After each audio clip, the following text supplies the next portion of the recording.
vidéo. Voilà, donc ici, il s'agit de calculer le Z-score en se basant sur le poids de l'enfant, la médiane du poids pour la taille, l'écart type du poids pour la taille.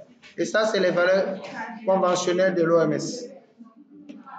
Donc ici, nous avons dit dans la formule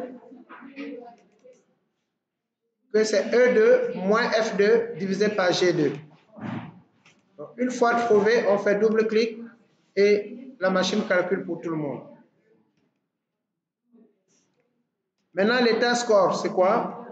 L'état score numéro 1, parce qu'on aura deux états. Un état qui prendra en compte l'interprétation du Z-score et le premier état qui va faire juste deux variables, normal, anormal. En sachant que normal, c'est 1, anormal, c'est 0. Donc, nous allons faire une fonction ci qui va montrer l'état du score avec deux symboles qu'on appelle les jeux d'icônes. Normal, anormal. Et ce qu'on doit représenter, ce sont ces symboles dans état.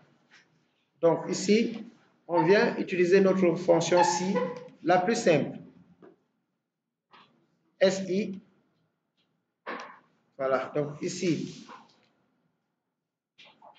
nous cliquons dans cette cellule qui contient la condition. Et en relisant, qu'est-ce qu'on a dit? Si c'est, selon la consigne, si c'est supérieur à moins 1. Donc, je reviens sur la base de données.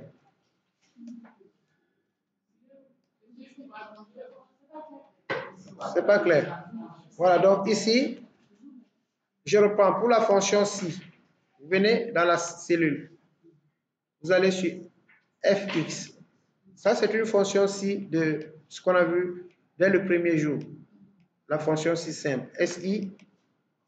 OK. Alors, si le Z-score, qui est la cellule H2, supérieur à moins 1, on mettra ici normal. Sinon, oui, je vais le mettre, je vais le prendre dans la table de caractères, anormal. Donc, vous voyez, vous pouvez écrire les valeurs si vraies, valeurs si faux, même si la condition n'est pas prête. Donc, normal, anormal. Et c'est Excel qui s'occupe des guillemets. Maintenant, je cherche le supérieur en utilisant la table de caractères.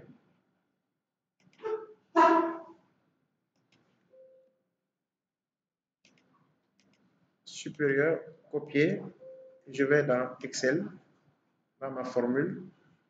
Supérieur à moins 1. Moins 1. Ici, on ne met pas de... Excusez-moi. Si c'est supérieur à moins 1, c'est 1. On avait dit 1. Et 0.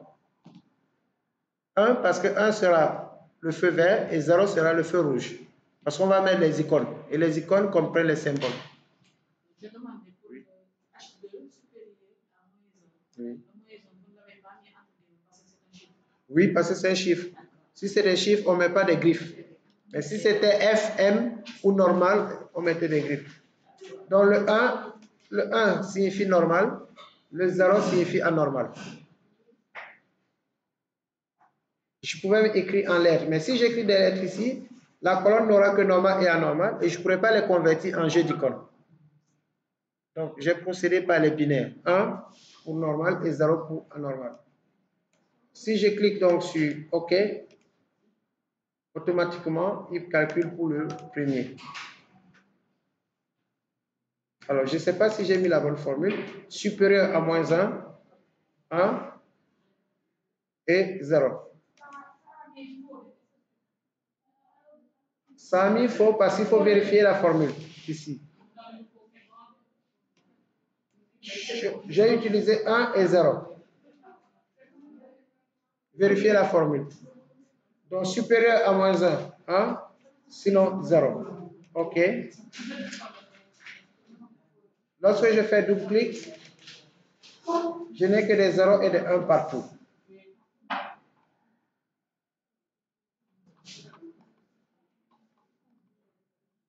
Et maintenant, si je prends la mise en forme conditionnelle, On l'a déjà vu, G d'icône.